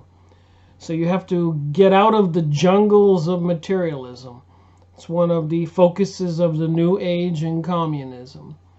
They don't want personal property rights. The global elites, the hierarchy, will control everything. Lucky you. Lucky me. Throw in a little bit of my own sarcasm. I don't mean to be skeptical or make fun of this, but I am noticing some of the common denominators. Down the many corridors of time move the legends and hosts of shadowy figures who have once left their footprints in the sands of time upon your planet, and so they have come and gone and come again upon a newborn day. Man on your earth plane today is, as he has always been, in such an environment and in such a dimension, a creature motivated by the same animal instincts as the beast of the field and the forest and the fowls of the air upon which he feeds. Yet with all this, there is somewhere within a distinguishing difference that links him with the great creative force of the universal mind. At present, you live in a world and a time which is unique and unparalleled in the past history of your planet. I suppose I should read that twice. At present. Remember, he's channeling either himself or reincarnation of himself or some kind of other entities from UNARIUS. At present, you live in a world and a time which is unique and unparalleled in the past history of your planet. Many civilizations rose and fell, some large, some small, and yet none with the largeness of the great masses of population, which surge and beat upon the surface like a ceaseless wave of the ocean. So there's so many of us on the earth right now that we're beating upon the planet like a ceaseless wave of the ocean. Can you picture that? So many humans that were 20 feet deep and just floating around like water, making waves on the beach, but with human bodies. That's what it said here. And I know that the elites are concerned with overpopulation. I've gone over that material. And apparently they're involved right now in a depopulation event. So whoever these hierarchy are, or entities from Shambhala, or your UNARIUS, if they're all connected, and the White Brotherhood, apparently they're behind the chemtrailing and advanced technologies and the advancement of mankind with all these technologies which are being used as weapons against us. And why they put the all-seeing eye on the dollar bill, which is on Aleister Crowley, the evilest man's alive book, and all of that I've shown. So it seems to me it's connected with the Lucifer satanic characters. Anti-Bible, anti-Christian, anti-religion, anti-masses of people. Just thinking here out loud to myself. And there's a comment section below. So let me know what you think. And so the time has come when each man lives upon the other, while he eats not of his flesh, but only of those things which are about him. His properties have become chattels, and he knows not the day when all that shall be scattered, will be as leaves in an autumn wind. So all the things that we own, our wealth, our money, will all be scattered as the leaves in the autumn wind. So it is with you, like the parable of the Tower of Babel. That was those entities, people, thousands of years ago, who wanted to build a tower to reach heaven. God didn't like that in the Bible, and he destroyed the tower and dispersed the people. And that's why people speak different languages, so that they babble. They can't talk in the same language. The Tower of Babel. Biblical stories. So it is with you, like the parable of the Tower of Babel, that as each man who dares to raise a spiritual evidence into the heavens of his Father, if he has not great strength and courage, which is given him, surely he must be torn asunder. So apparently the people who strive to reach the heavenly realms better have great strength and courage, or they will be torn to sunder. And of course, I'm reminded of this book, Dion Fortune, Psychic Self-Defense.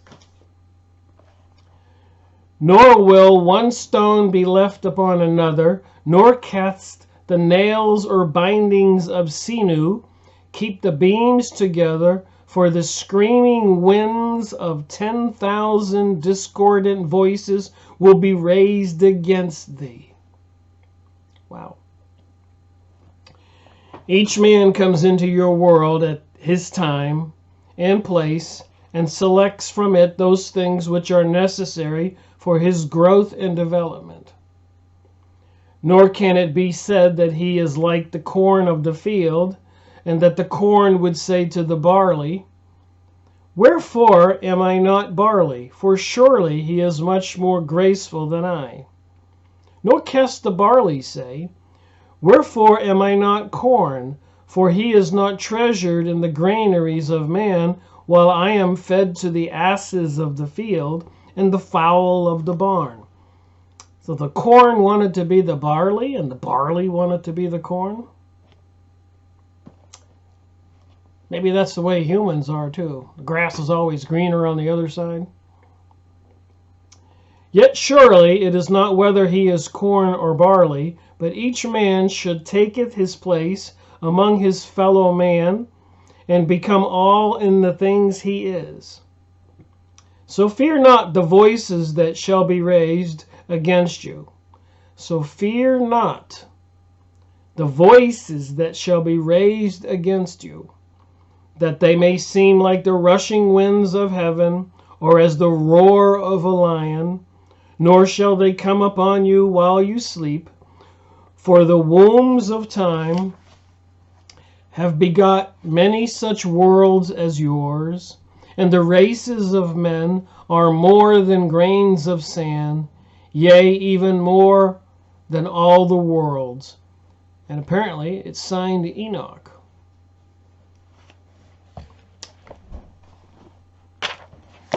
Well, that's interesting. Ernest Norman.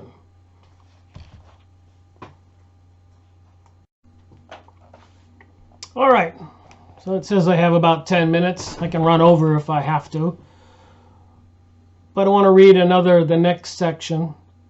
Would you have immortality, immortal life?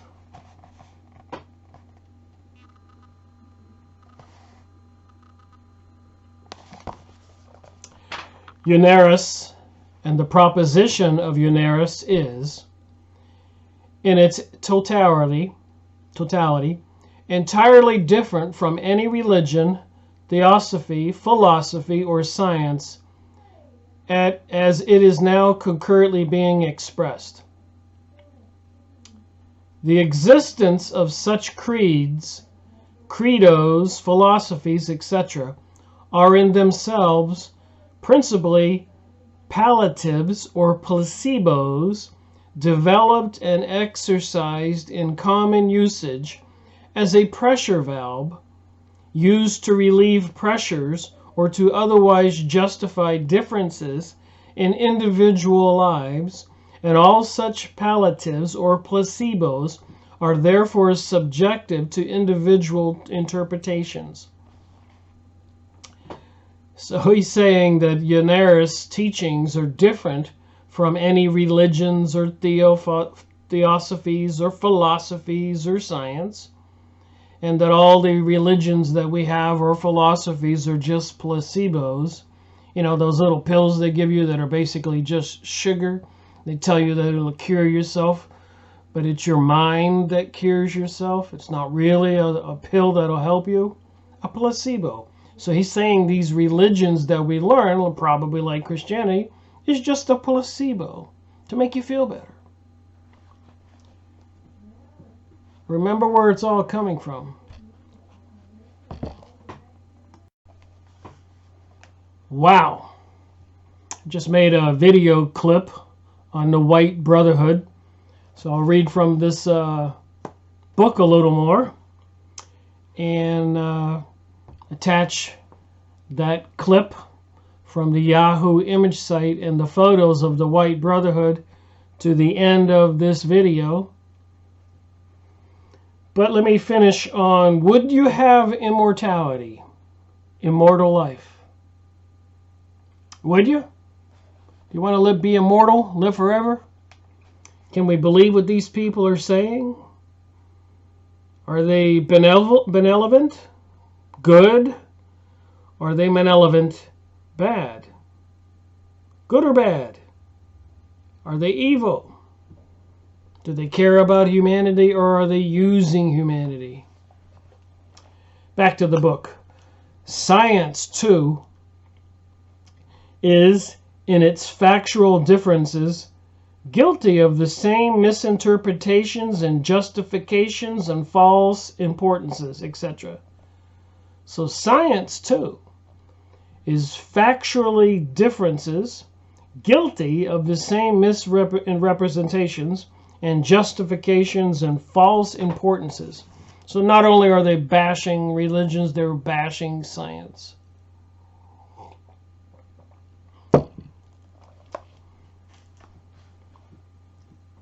UNARIUS, as an interdimensional science, first presents the interdimensional cosmos and the immutable laws which govern and control all functions within this infinity. Moreover, these laws and all creative principles involved are not subjective to individual interpretations or even categorical classification. Indeed, these laws and principles are not, at this present time, known to even the most highly developed scientific elements. The proposition, therefore, remains inviolate. If immortality is to be attained, and if an immortal life is to be lived as a progressive function of evolution, then it becomes the individual proposition of every human to learn of these creative laws and principles, their function, etc., and to integrate them as functional denominators in his daily life. So you need to learn these cosmic laws and integrate them into your daily life if you want to be immortal. Furthermore, this proposition clearly defines such immortality and immortal life is lived in dimensions or realms, not physical or third dimensional in nature. So if you're going to live to be immortal, or you want to be an immortal, it won't be in this physical reality. Therefore, again, next page. The importance of learning interdimensional law and principles becomes life-saving, as life in such higher interdimensional realms cannot be lived in third-dimensional physical body or with a mind which functions or oscillates with a third-dimensional constitutes. Therefore, to achieve such immortality and an immortal life, there must begin an inclination process of knowledge and wisdom which explains the interdimensional cosmos and life as it is lived in these higher realms.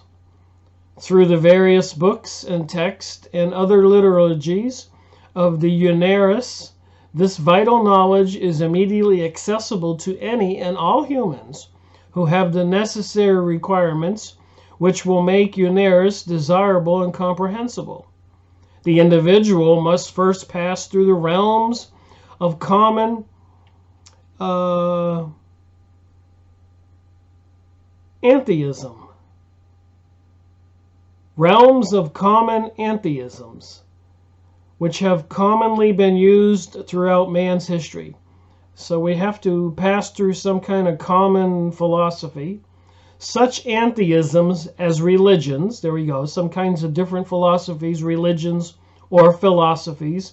Such antheisms as religions, philosophies, sciences, etc., have all universally subverted a true interdimensional perspective as it has always existed. So all these philosophies, all these sciences, all these religions has subverted the true interdimensional perspective as it has always existed. Well, it seems to me, if you look at those hierarchy charts or those other pictures from those other sources I looked up, Shambhala, or those other words, UNARIUS, or the White Brotherhood, and everything else, I keep seeing relationships with Satan and Lucifer and fallen angels and beings. Just saying, it's what I'm seeing. Religious invariably use some irascible, temperamental godhead. So they create these godhead figures, which functions on an emotional level. Philosophies only point out vague differences in individual interpolations, whereby opinions can be centralized as an individual escape mechanism. Science is embroidered in an inescapable antheism, which regulates life and all organs as third-dimensional. To escape all these pitfalls requires more than a Herculean effort, as each individual life started or starts in its third-dimensional evolution from the primitive beginnings. Structurally speaking, such lives are compounded wholly from third-dimensional life experiences which have been many thousands of years in the making. It is not possible, therefore, under these circumstances, for any person to summarily read through the UNARIUS liturgies and be completely or compatibly developed for life in the higher world. So apparently there's nothing you can do to be qualified to live in this higher world, except for study and learn this stuff in apparently many different lifetimes. Let's see what it says. Again, the proposition clearly defines the interdimensional knowledge, and its insemination became an evolutionary process. I've been doing this for 2 hours. I've got a short way to go here, bear with me. A complete totality of personal involvement in this process of insemination, a process which can be expected to go on for not just so many years or the remainder of the lifetime, but a future of many lifetimes lived in the third dimensional world and in lives in between lives where schooling becomes particularly advantageous. So apparently, according to these books, the other reviews are already made on The Voice of Hermes and these other books, The Pulse of Creation. When you die and go into the spiritual world, you wind up at some kind of spiritual university or college, some kind of educational center before you're allowed to reincarnate back on Earth. According to those other ones, Series 134, if you want to go watch my videos. In other words, in the millennium of time ahead of this person, there is a reconstructive process of the psychic anatomy and the development of an energy body which can live in the higher world. To return to or reincarnate into physical worlds means a constant and an ever-increasing comparative equation between physical life and life in the higher world. Comparisons will involve, in totality, the third dimension physical world and the interdimensional cosmos. The importance of maintaining contact with UNARIUS has now been multiplied many times. It cannot be a simple route process or a simple reading of the books or text. It must be an all-consuming objective which totally involves the individual. This is what they teach in initiation into many of those other secret societies like the Rosicrucians, etc., etc., etc. FYI. As books and text are read and reread, newer and more profound truths are found as an individual intellectual level expands and develops. Equally important is the constant contact mentally made with these higher developed beings who, for convenience sake, are called the Unarian Brotherhood, but who, individually speaking, would be in the biblical parlance of archangels. So these brotherhood entities, these Shambhala entities, these UNARIUS entities, these people working in the higher hierarchies, the secret societies, their deities, the ones they worship, apparently are these archangels, which seem to have names like Raphael, Satan, and Lucifer, which are basically fallen angels and demons, the bad guys. There's a comment section below if you can point out where I'm wrong in my reasoning here from reading. So you see, dear ones, says Ernest Norman while he's in a trance, the importance of keeping yourself plugged in. You got to get plugged into these witchcraft organizations, Kabbalah organizations. The importance of keeping yourself plugged in, as it were, to the universal interdimensional powerhouse of wisdom. Wow. Aren't you going to get plugged in to the interdimensional powerhouse of wisdom? The interdimensional infinity, the source and structure of all worlds and dimensions. To learn and understand all this is far beyond the capacity of any third dimensional mortal. Yet a beginning must be made, a preface to a constructive evolution and its clearly marked pathway into the higher worlds. Read then and study. Learn to evaluate your environment, your life as a function of law.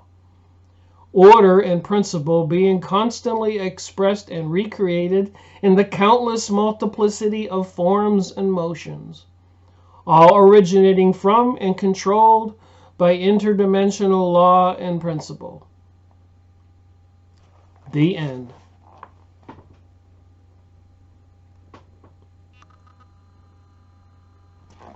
Of that chapter. And again, I'm sure I don't have to, but I do understand the capacity of some people to reason. So I will repeat, I am not teaching this stuff. I'm reading the book and trying to figure out who they are. Because it's quite popular and they're succeeding in destroying, get my hands on the right place, the world that I came from when I grew up. And my parents and my grandparents, and it's been going on for hundreds and thousands of years. There's been a battle going on. And whoever these entities are seem to be winning.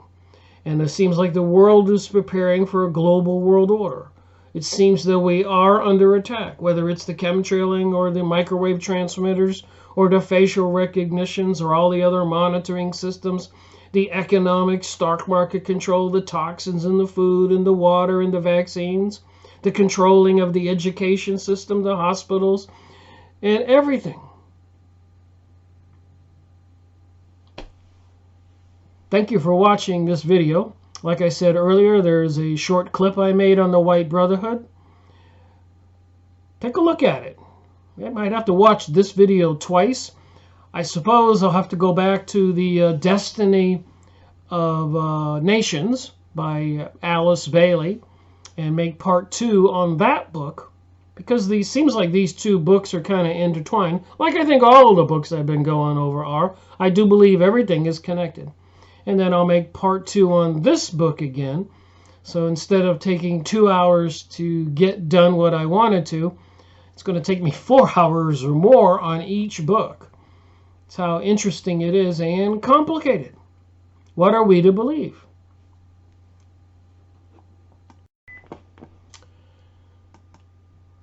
Well, hello. Thought I'd take a look at the word White Brotherhood on the Yahoo image site to see if there was anything revealing here for us. And it appears there is. Let's start with this picture. The first picture, I don't pick and choose. I just put in the word White Brotherhood and go to Yahoo image site search. And the first picture says a lot. Looks like we get these kind of ghost-look beings with the rainbow colors and the 6-pointed stars, which is on the Israeli flag. Looks like it's in the shape of a Merkabah, which Barbara Marciniak uses to communicate with other types of beings, pixies and Palladians, etc.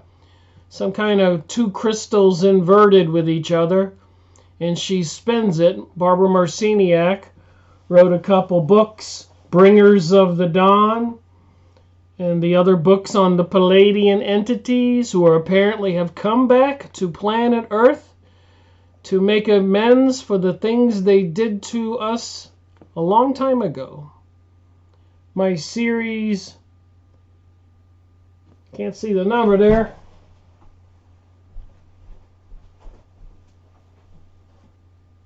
Series 60, Barbara Marciniak, about the Palladians, Bringers of the Dawn.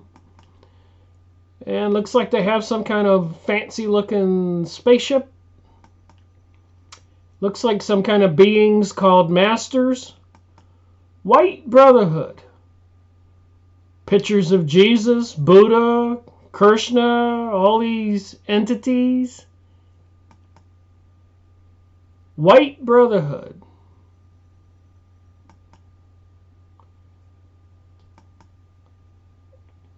What are we to believe? Seriously.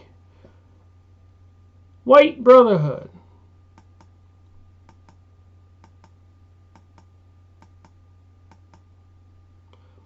Aliens? Spiritual beings? Interdimensional?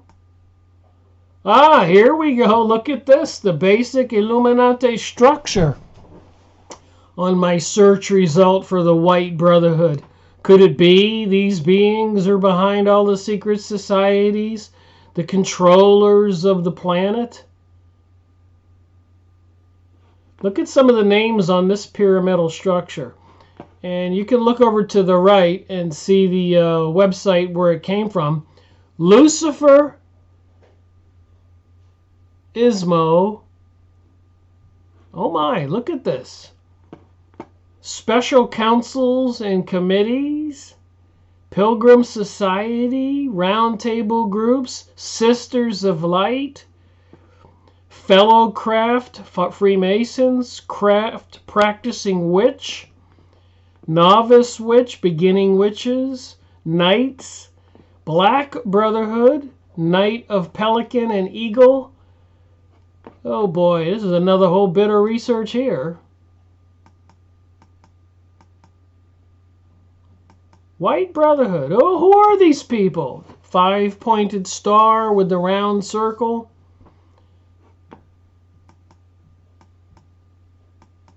People into yoga, people into the new age. Is this it?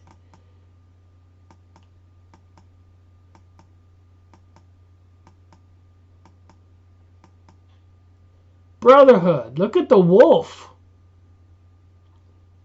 Looks almost like an Illuminati Rothschild shield or something.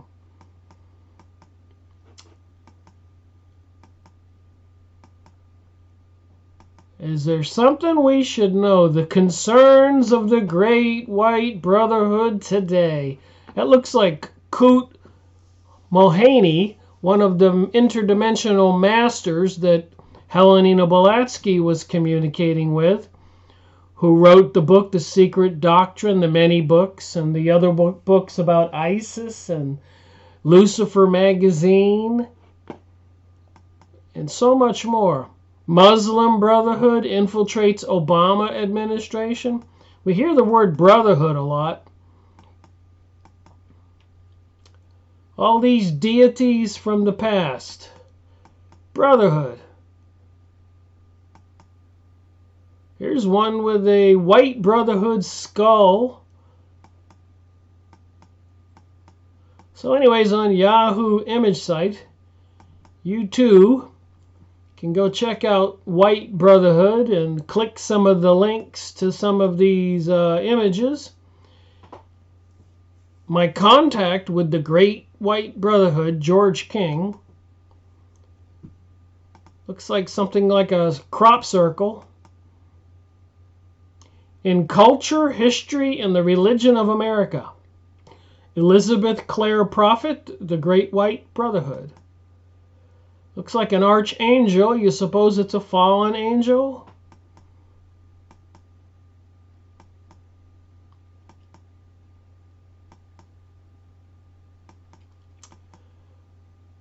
Oh my, what are we to think? Seriously. Stairway to Freedom. How many people are buying that? Apparently quite a few. The Brotherhood of the White Temple. Here you go. The Pyramid, six-pointed star. Brotherhood of the White Temple. Huh. All-seeing eye on his forehead. Is that why it's on the U.S. dollar bill and on front of all of our federal buildings, the all-seeing eye? Who the heck is running the show on this planet? How much in the dark are we? I guess that would mean that we're definitely not illumined or illuminated. White power.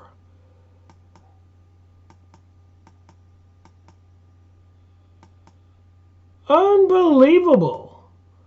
A picture. Ascended Masters. Hermes. All these names. A lot of the channelers who channel entities from the other side, like Jane Roberts or Barbara Marciniak or Lee Carroll channeling Cryon. and so many other channelers. I've made videos on that, many of them. And you can see the names of these deities on this particular chart. Everything from Saint Teresa of Avila on the bottom to Merlin the magician, Metatron, that's in the Kabbalah, the Jewish books, Melchizedek, Kutomi, Lady Nada, Maitreya, Helion. So are these channelers channeling these entities? Buddha, Brotherhood. Here's a cool t-shirt. The highest revelation is that God is in every man. The Great White Brotherhood. Looks like they're having some kind of event here.